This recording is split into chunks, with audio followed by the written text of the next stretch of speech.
السلام علیکم dear friends, welcome to the channel جو کہ ہے ایپیسوڈک ناول سٹوریز۔ دید مون، اس کو لکھا ہے مصباح نے اور اس کی قسط نمبر ہے 7۔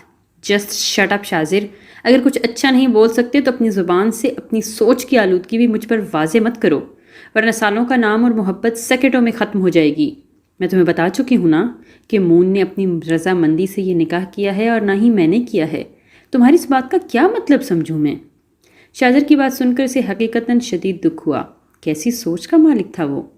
مجھے شٹ اپ کہنے سے سب ختم نہیں ہو جاتا مس دیدم، اور کیا تمہاری وہ جگہ ہے جو تم ایسے یوں چیخ چیخ کر مجھ سے بات کرو؟ اپنی آواز نیچی رکھو۔ میں تمہیں کیا کسی بھی تمہاری ایسی لڑکی سے شادی نہیں کر سکتا جو پہلے ہی کسی اور کے ساتھ ایک ہی چھت کے نیچے ایک ہی کمرے میں رات بسر کر چکی ہو، چاہے وہ اس کا شوہر ہی کیوں نہ ہو۔ سمجھی تم؟ مجھ سے اب کسی بھی قسم کی کوئی امید مت رکھنا، نکلو میرے کمرے سے۔ اور اب اگر تمہیں ذرا برابر بھی شرم ہوئی تو میری آنکھوں کے سامنے مت آنا۔ مون سے نکاح کرنے سے بہتر تھا تو ڈھکن بھر پانی میں ڈوب کر مر جاتی، بے وفا بے شرم عورت۔ یہی ٹیگ تم نے میرے ساتھ لگائے تھے نا جب میں شیزا کے ساتھ تھا؟ حالانکہ میں نے تمہاری طرح اس کے ساتھ رات نہیں گزاری تھی، اور آج میں بول رہا ہوں تو یہ میری سوچ کی گندگی ہو گئی۔ واہ دیدم واہ۔ ایک پل میں اس کے روبرو آتے شاذر دیدم کا منہ دبوچتے ہوئے گھر آیا تو تکلیف سے دیدم کے منہ سے سسکی نکلی۔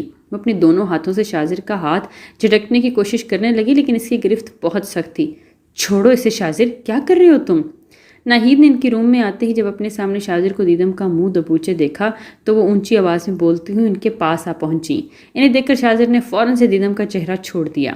دیدم بغیر ان سے نظریں ملائے شاذر کے کمرے سے نکل گئی تو ناہید غصے سے اس کی جانب دیکھنے لگی۔ ماما آئی ایم سوری، مجھے غصہ آ گیا تھا کہ دیدم نے کیوں مون بھائی کے ساتھ نکاح کیا۔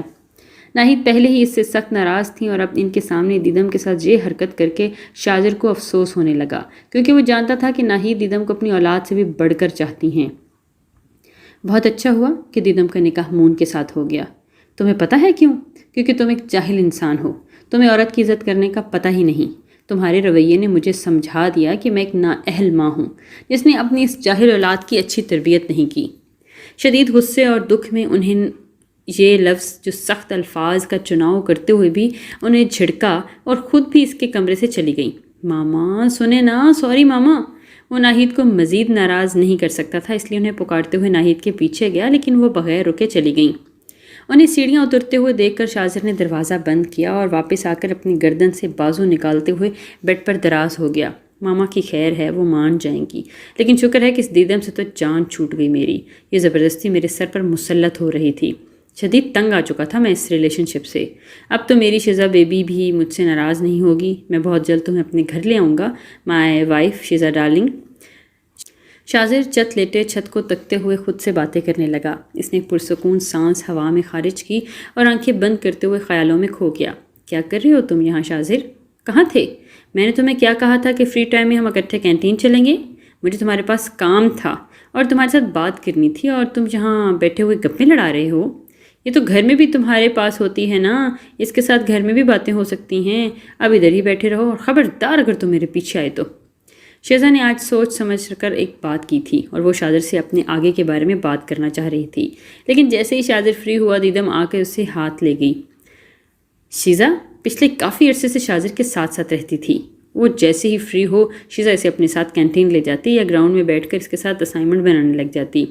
وہ کوئی بھی موقع ہاتھ سے نہیں جانے دیتی تھی۔ پہلے تو دیدم کے آنے پر شاذر اس سے ایکسکیوز کر کے دیدم کے ساتھ چلا جاتا اور وہ پیچھے جلتی رکھتی رہتی تھی، لیکن پھر آہستہ آہستہ ان دونوں کے درمیان موجود جھجک ختم ہوتی گئی اور رابطہ ٹیکسٹ اور کالز پر بھی ہونے لگا، جس کی وجہ سے شاذر خود ہی دیدم سے دور ہو گیا۔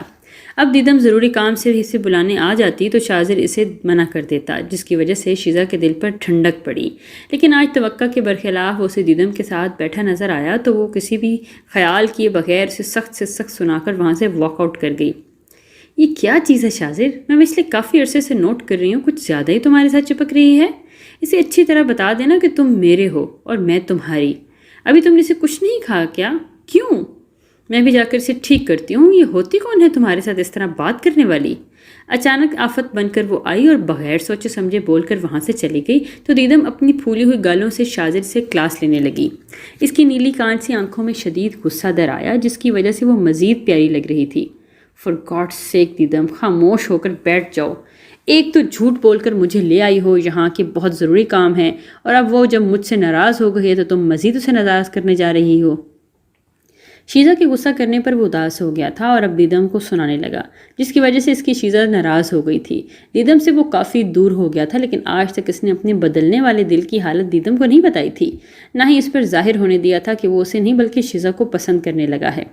شاذر، کیا ہو گیا ہے؟ وہ ناراض ہو گئی ہے تو تم اس کے لیے مجھے ڈانٹ رہے ہو؟ آنکھوں میں آنسو جمع کیے وہ دکھی لہجے میں اس سے پوچھنے لگی۔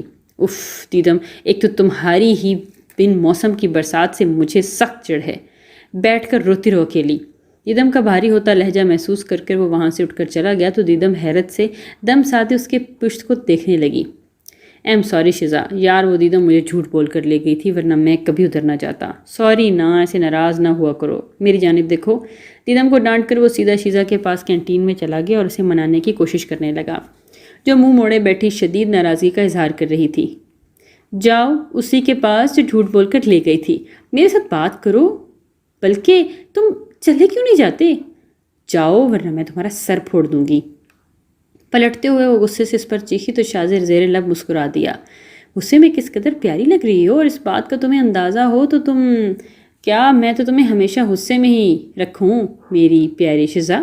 اسے واپس منہ موڑتے ہوئے دیکھ کر شاذر نے اس کے کان میں آہستہ سے کہا تو شیزا کی پیشانی سے سلوٹیں غائب ہو گئیں، جبکہ شاذر کے پیچھے آتی ہوئی دیدم یہ منظر دیکھ کر وہیں کھڑی آنسو بہانا شروع ہو گئی۔ اس کے پاؤں میں طاقت ہی نہیں رہی کہ وہ مزید آگے جا سکے۔ جس انسان سے وہ اتنی محبت کرتی تھی، جس کے ساتھ اس نے اپنے سارے جذبات جوڑے تھے، وہ اسے روتا چھوڑ کر آرام سے شیزا کو منانے چلا آیا تھا، اور وہ تو اس کے غصے کرنے پر بھی شاذر کو کوئی سخت ری ایکشن نہیں ہوا۔ شیزا پلیز مان جاؤ نا، آئی پرومس آئندہ سے ایسا کچھ نہیں ہوگا۔ تمہیں معلوم ہے نا دیدم تھوڑی مینٹلی اپسیٹ ہے، عجیب قسم کی حرکتیں کرنا شروع ہو جاتی ہے، بات بات پر اس کی آنکھیں برسنے کو تیار ہوتی ہیں، اور گھر والوں کی وہ لاڈلی رانی ہے۔ اس نے مجھے کہا کہ بہت ارجنٹ کام ہے تو اسے کچھ تو میں چلا گیا۔ سوری نا بابا، معاف کر دو۔ اپنے کانوں کو ہاتھ لگاتے ہوئے وہ اسے سوری کرنے لگا تو شیزا پلٹ کر اس کی جانب دیکھتے ہوئے مسکرانے لگی، جبکہ دیدم کی آنکھیں حیرت سے کھلی اور مزید برسنے لگیں۔ جس شخص کو اپنا سب کچھ مان بیٹھی تھی، اس کے بارے میں وہ کس قسم کے خیالات رکھتی تھی اور اس کو کوئی پرواہ نہیں تھی۔ اٹس اوکے، بٹ یہ لاسٹ ٹائم تھا، اوکے نا؟ مجھے وہ دیدم بہت بری لگتی ہے، گھر والوں کی لاڈلی ہے تو اس کا یہ مطلب نہیں کہ تم اپنے دوستوں کو اس طرح اس کی خاطر نظر اندازی کرنا شروع کر دو۔ اسے گھوری سے نوازتے ہوئے شیزا نے کہا تو دیدم وہیں سے پلٹ گئی۔ وہ مزید کچھ بھی سننا نہیں چاہتی تھی اور نہ ہی اس میں باقی کچھ سننے کی سکت باقی تھی۔ آپ کا جو حکم جناب عالیہ، بٹ تم میری دوست نہیں ہو، بلکہ میں تمہارے لیے اس سے بھی زیادہ محسوس کرتا ہوں شیزا، جو وقت آنے پر میں تمہیں بتا دوں گا۔ اس کا ہاتھ تھامتے ہوئے شاذر سنجیدگی سے بولا تو شیزا اس کی آنکھوں میں دیکھنے لگی۔ جو وہ کہنا چاہتی تھی وہ شاذر کی آنکھوں میں آلریڈی موجود تھا۔ اب وہ اپنی منزل کے بہت پاس تھی، اور میں بھی تمہارے لیے بہت کچھ محسوس کرتی ہوں شاذر، اسی وجہ سے تمہیں دیدم کے ساتھ دیکھ کر مجھے برا لگا۔ ایم سوری، میں نے بہت اوور ریئیکٹ کر لیا۔ اس کے ہاتھ پر اپنا دوسرا ہاتھ دھرتے ہوئے شیزا نے بھی نظریں جھکائے اپنے دل کی بات کہی تو شاذر حیرت سے اسے دیکھنے لگا۔ تم بھی شیزا؟ چمکتی ہوئی آنکھوں سے اسے دیکھ کر شاذر نے دانستہ آدھی بات کہی تو شیزا نے اپنے سر کو ہاں میں جنبش دی۔ او مائی گاڈ شیزا، تم سوچ بھی نہیں سکتی ہو کہ کتنی خوشی بڑی دی ہے تم نے مجھے۔ میں تو ڈر رہا تھا کہ کہیں تم مجھے ریجیکٹ نہ کر دو۔